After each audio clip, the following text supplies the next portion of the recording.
말씀은 신약성경 히브리서 7장 1절에서 10절까지 말씀입니다. 히브리서 7장 1절에서 10절까지 말씀입니다. 이 멜기세덱은 살렘 왕이요 지극히 높으신 하나님의 제사장이라. 여러 왕을 쳐서 죽이고 돌아오는 아브라함을 만나 복을 빈 자라. 아브라함이 모든 것의 10분의 1을 그에게 나누어 주니라. 그 이름을 해석하면 먼저는 의의 왕이요 그 다음은 살렘 왕이니 곧 평강의 왕이요. 아버지도 없고 어머니도 없고 족보도 없고 시작한 날도 없고 생명의 끝도 없어 하나님의 아들과 닮아서 항상 제사장으로 있느니라. 이 사람이 얼마나 높은가를 생각해 보라. 조상 아브라함도 노략물 중 10분의 1을 그에게 주었느니라. 레위의 아들들 가운데 제사장의 직분을 받은 자들은 율법을 따라 아브라함의 허리에서 난 자라도 자기 형제인 백성에게서 10분의 1을 취하라는 명령을 받았으나 레위 족보에 들지 아니한 멜기세덱은 아브라함에게서 10분의 1을 취하고 약속을 받은 그를 위하여 복을 빌었나니 논란의 여지 없이 낮은 자가 높은 자에게서 축복을 받느니라. 또 여기는 죽을 자들이 10분의 1을 받으나 저기는 산다고 증거를 얻은 자가 받았느니라. 또한 10분의 1을 받는 레위도 아브라함으로 말미암아 10분의 1을 바쳤다고 할 수 있나니 이는 멜기세덱이 아브라함을 만날 때에 레위는 이미 자기 조상의 허리에 있었음이라. 아멘. 오늘 말씀을 보게 되면 멜기세덱이라고 하는 인물이 등장하게 됩니다. 생소한 이름이기도 하고요. 또 신비로운 그런 표현들로 소개되고 있는 것을 볼 때 하나님께서는 이 멜기세덱을 통해서 뭔가 우리에게 깊이 생각해보고 또 깨우침을 주시기 위해서라고 하는 것을 우리는 알 수가 있습니다. 특별히 이 멜기세덱을 아는 것이 필요한 것은 그가 예수님의 어떠하심, 그리고 특별히 예수님의 왕과 또 대제사장 되심을 특별히 강조하기 위해서 소개된 인물이라고 볼 수가 있습니다.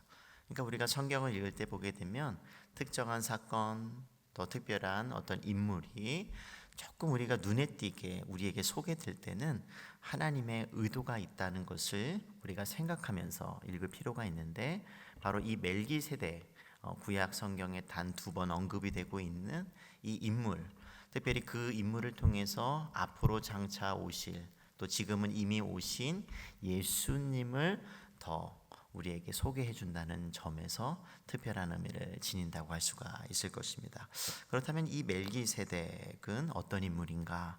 오늘 말씀을 보니까 몇 가지로 우리에게 소개해 주고 있습니다. 첫 번째는 하나님의 제사장이다 라고 하는 것을 알 수가 있죠.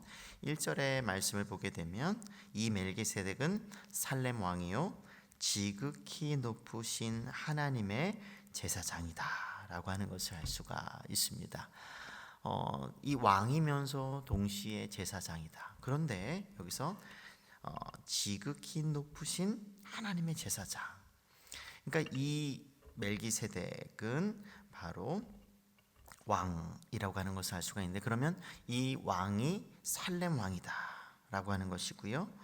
또 예수님을 우리에게 소개해 주는 그런 인물이라고 말씀을 드렸는데, 이와 관련해서 우리가 어제 살펴보았던 6장 19절과 20절을 보면 조금 더 이 제사장 된다는 것이 무엇을 의미하는지 우리에게 알 수가 있습니다.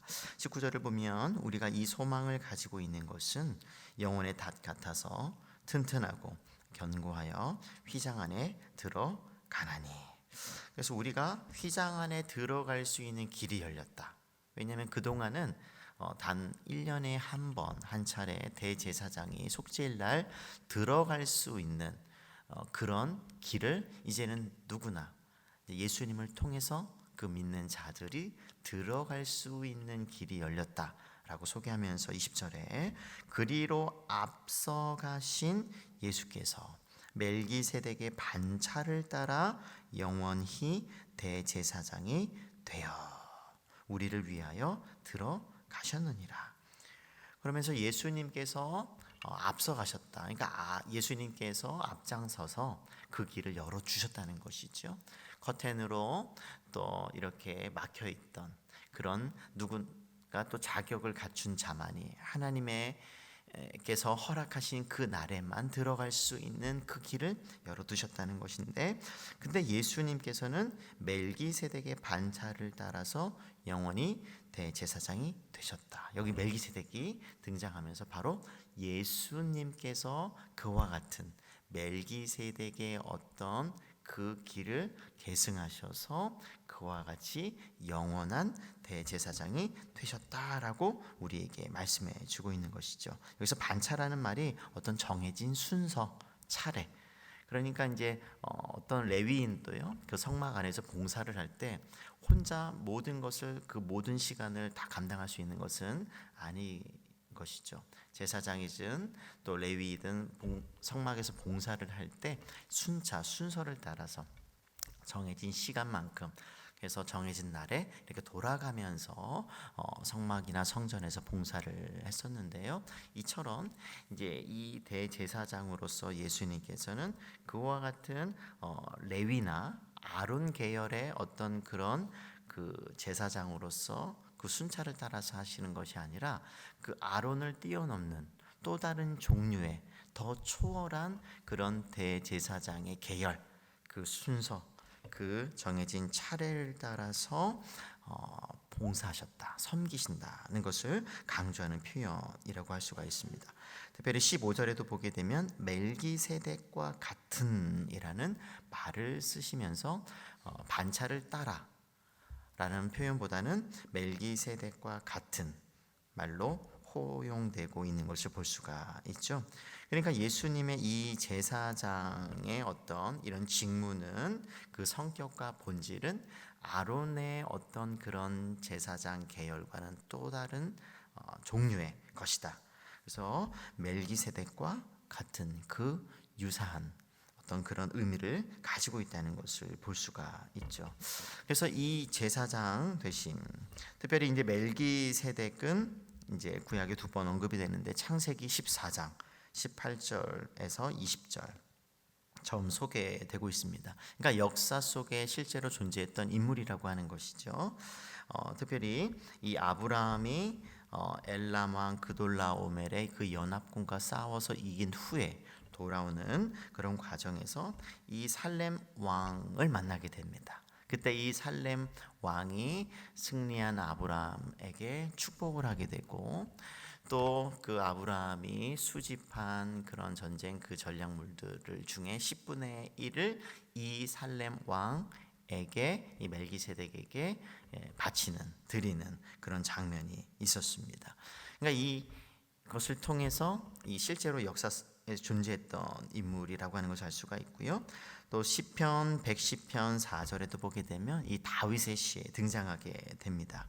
4절에 보면 여호와는 맹세하고 변하지 아니하시리라 이르시기를 너는 멜기세덱의 서열을 따라 영원한 제사장이라 하셨도다. 이 특별히 이 시편은 메시아 시편이라고 할 수가 있는데요. 그러니까 앞으로 장차 오실 예수님의 어떤 그런 모습이나 사역이나 그것을 담고 있는 시편, 예언을 담고 있는 그런 표현을 담고 있는 시이지요. 여기서 보게 되면 예수님께서 장차 멜기세덱의 서열을 따라 영원한 대제사장이라 하셨도다. 그러니까 이 히브리서에 이 언급된 예수님께서 멜기세덱의 반차를 따라 영원한 대제사장이 되셨다? 이것은 우연이 아니라 하나님께서 오래전부터 계획하신 일이라고 하는 것을 알 수가 있는 것이죠. 그러니까 멜기세덱이 주목을 받는 것은 예수님 때문이라는 것이에요. 그러니까 예수님을 드러내기 위해서 예수님의 앞으로 대제사장, 그것도 영원한, 왜냐하면 제사장은 죽으면 그 직을 감당할 수가 없거든요. 하지만 예수님께서는 영원한 제사장이 되셔서 금도 초월한 상태에서 모든 것을 그 제사장이 감당할 수 있는 일들을 우리를 위해서 해주신다는 것을 강조한 표현이라고 볼 수가 있습니다. 그래서 이 히브리서는 이 창세기와 시편을 통해서 예수님의 대제사장 되심을 강조하고 그것을 멜기세덱의 그 서열 반차 순서를 따라서 영원한 제사장이 되셨다라고 하는 것을 서로 연결시키고 있다는 것을 볼 수가 있습니다. 두 번째로 볼게 것은 그는 이제 의와 평강의 왕이라는 것이죠. 조금 더 1절과 2절에 보게 되면 그 이름에 대해서 설명을 하고 있는데요. 보게 되면 아브라함이 모든 것의 10분의 1을 그에게 나누어 주니라 라고 하면서 그 이름을 해석하면 먼저는 의의 왕이요, 그 다음은 살렘 왕이니 곧 평강의 왕이요. 여기서 멜기세덱이 히브리어는 두 가지 단어인데요. 멜기는 이제 왕이라는 의미고요. 또 세덱은 의라고 하는 그런 단어입니다. 그러니까 이름 그대로 이렇게 뜻을 풀이하면 의의 왕이다 라고 하는 것이죠. 그 2절에 나온 해석이 바로 그런 의미입니다. 그러면서 1절에도 보게 되면 살렘 왕이다 라고 소개되고 있는데 이 살렘이라고 하는 단어가 샬롬 들어보셨을 텐데 히브리어는 평강, 평화라고 하는 단어죠. 그래서 이 살렘 왕이라고 하는 그 뜻은 평화의 왕, 평강의 왕이라고 하는 것을 볼 수가 있습니다. 그런 점에서 이 두 가지가 우리에게 가르쳐 주는 것이 무엇이겠습니까? 바로 장차 예수님께서 의의 왕이시고 또 평강의 왕으로서 직무를 감당하실 것을 우리에게 먼저 보여준다는 것이죠. 그래서 이 멜기세덱을 통해서 우리는 예수님을 볼 수가 있어야 되는데 이것이 이제 구약의 또 신약의 대표적인 해석법 중에 하나가 모형론이라고 하는 것이 있습니다. 그러니까 뭐냐면 구약의 인물이나 어떤 특정한 사건이 장차 오실 예수님을 미리 보여주는 역할을 한다는 것이죠. 예표 미리 보여준다. 그러니까 구약과 신약이 서로 연결되는 것은 우리가 대표적으로 잘 알고 있는 것이 이제 이사야서 53장에 나오는 그 도살장에 끌려가는 그 희생, 그 어린 양, 그 누구이겠습니까? 장차 예수님께서 그처럼 인류의 죄를 짊어지고 십자가에 이렇게 죽으시러 가시는 희생을 통해서 구원하기 위해서 끌려가시는 그 심판을 받으시는 그 예수님을 미리 보여주는 것이 이사야서 53장에 나오는 그런 예언들 아니겠습니까? 그런 것처럼 또 우리가 시편 2편을 통해서 거기서 이제 왕이 나오게 되는데 그 하나님의 아들로서의 왕 되심은 또 실제로 예수님께서 왕이시고 또 하나님의 아들로서 오시는 것을 통해서 우리가 알 수가 있죠. 그리고 구약성의 창세기 3장에 나오는 것처럼 가죽 옷을 지어 주시는 그 하나님의 그 자비, 그 모든 것들이 앞으로 장차 오실 예수님의 그 희생을 가장 먼저 보여주는 복음 중에 복음이라고 우리가 할 수 있는 것이잖아요. 또 여인의 후손으로서 오시는 어떤 그런 것들. 그러니까 이 구약 성경이 나오는 특정한 사건이나 인물이나 어떤 것들이 다 장차 오실 예수님의 어떠하심, 사역, 직무, 역할과 다 연결된다고 보는 것이죠. 그래서 그것을 가르쳐서 모형론이다 이렇게 보여주는데 멜기세덱도 그 중에 한 인물이라고 하는 것이죠.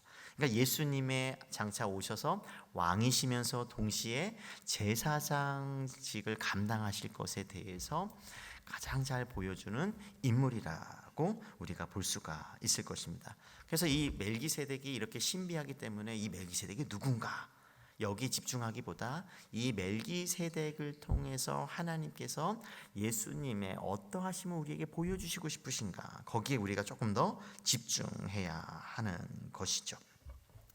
그래서 이런 유사함이 그 특징이라고 할 수가 있는데 3절에 보면 하나님의 아들과 닮아서 항상 제사장으로 있느니라 라고 하면서 이 의의 왕, 평강의 왕이시면서 이 제사장인 이 멜기세덱이 바로 장차 오실 예수님의 이런 모습들을 우리에게 보여준다 라고 하는 것이죠. 세 번째로 보게 되면 아브라함보다 높다는 것이죠. 4절에서 10절에 보게 되면 멜기세덱은 아브라함보다 높다는 것을 강조하고 있습니다. 4절을 보면 이 사람이 얼마나 높은가를 생각해 보라. 그러니까 이 사람들 중에 이 멜기세덱이 얼마나 높은가, 특별히 아브라함에게 축복을 했다. 그 논리가 뭐냐면 말씀을 읽어보게 되면 높은 사람이 그 아랫사람에게 축복한다는 것이죠. 그리고 낮은 사람이 자기가 전쟁을 통해서 이긴 그 노략물의 일부를 높은 사람에게 바친다는 것이죠. 근데 아브라함이 살렘 왕 멜기세덱에게 축복을 받고 그 노략물 중에 10분의 1을 드렸다는 것은 이 멜기세덱이 아브라함보다 높다는 것을 반증한다는 것을 우리에게 보여준다는 것이에요. 그래서 이것을 강조하고 있는 이유가 있죠. 멜기세덱이 야 정말로 높네, 여기서 멈추는 것이 아니라 그 멜기세덱이 장차 소개하고 있는, 보여주고 있는, 미리 보여주고 있는 그 예수님이 얼마나 높으신가, 거기에 더 관심이 있다고 하는 것이에요. 그래서 우리는 이 히브리서 7장에 나오는 이 멜기세덱을 우리가 묵상하면서 예수님의 탁월함, 초월하심, 그 높으심을 우리는 묵상해야 한다는 것입니다. 왜냐하면 우리가 생각하는 예수님의 모습이 조금 모자란 경우가 있습니다. 어떤 경우냐면 예수님께서 십자가를 짊어지고 피를 흘리면서 찢겨진 살을 가진 채 이렇게 야약하고 연약한 그런 이미지를 우리는 그게 더 강하게 가지고 있습니다. 그렇지 않으신가요? 근데 그 모든 것이 힘이 없어서, 나약해서, 높지 않으셔서 그렇게 하신 것이 아니라 하나님께서 자신을 통해서 이루시고 싶은 그 구원, 그것을 이루시기 위해서 순종하시는 것이거든요. 그래서 우리는 그것을 통해서 죽기까지 순종하는 모델로서의 그런 예수님을 우리는 묵상, 그 부분에 더 초점이 있는 것이죠. 그렇다고 해서 예수님이 낮으시다, 너무 나약하시다, 그것이 아니라고 하는 거예요. 실제로는 어마어마하게 높으신 분이라고 하는 것을 우리는 성경을 통해서, 특별히 요한계시록을 통해서 우리는 그것을 다 알 수가 있는 것이죠. 그런 점에서 우리는 성경을 읽고 또 예수님에 대한 어떠하심을 묵상할 때 균형이 중요할 것입니다. 무슨 뜻이냐면 그런 나약해 보이지만 실제로 굉장히 높으시고 강하신 분이라고 하는 것을 우리는 함께 생각할 수 있어야 한다는 것이죠. 이것이 건강한 예수님에 관한 묵상이고 성경을 이해하고 읽는 법이라고 할 수가 있을 것입니다. 그래서 우리는 예수님을 묵상할 때 그분의 높으심을, 초월하심을, 이 세상의 그 어떤 누구보다 탁월하심을, 위대하심을 우리는 함께 생각해야 할 것입니다. 이것이 우리에게 중요한 것은 6장 20절에서 볼 수 있는 것처럼 예수님께서 왕이면서 동시에 제사장 되신 것은 다 누구를 위해서일까요? 우리를 위해서라고 하는 것을 볼 수가 있습니다. 그래서 이 제사장인 이 멜기세덱이 예수님과 연결이 된다면 이 예수님의 대제사장 되심은 우리와 연결된다고 볼 수가 있습니다. 왜냐하면 제사장의 역할이 그렇거든요. 하나님과 하나님의 백성들을 연결시켜주는 기능을, 역할을 하는 것이 제사장이기 때문입니다. 그래서 예수님은 영원히 제사장이 되셔서 우리를 위하신 분이라고 하는 것을 우리는 기억해야 할 것입니다. 이로써 우리는 하나님께서 이제는 적극적으로 하나님께서 우리에게 열어두신, 하나님과 가까워질 수 있는, 하나님께로 갈 수 있는 새롭고 살아있는 길을 우리에게 열어주셨습니다. 왜 열어주셨을까요? 하나님께서 우리와 더 가까이 하고 싶으셔서 열어주셨다는 것입니다. 그런 자격을 우리에게 주셨다는 것입니다. 우리가 늘상 하나님을 묵상하고 하나님의 어떠하심을 우리가 기억하면서 아멘, 할렐루야 할 수 있는 것도 하나님께서 그런 은혜를 우리에게 베풀어 주셨기 때문인 것이죠. 그러므로 올해는 하나님께서 더 가까이 하라고, 하나님께로 갈 수 있도록 열어주신 그 길을 기꺼이 감사하는 마음으로, 기쁜 마음으로 정말 달려갈 수 있는 그런 복된 한 해가 되시기를 주님의 이름으로 축복합니다. 그래서 하나님과의 그 친밀함을 더 많이 누리면서 그 친밀한 자들만이 받을 수 있는 하나님의 특별한 은혜를 더 많이, 더 풍성히 누릴 수 있기를 주님의 이름으로 축복합니다. 아멘. 우리 아까 불렀던 찬송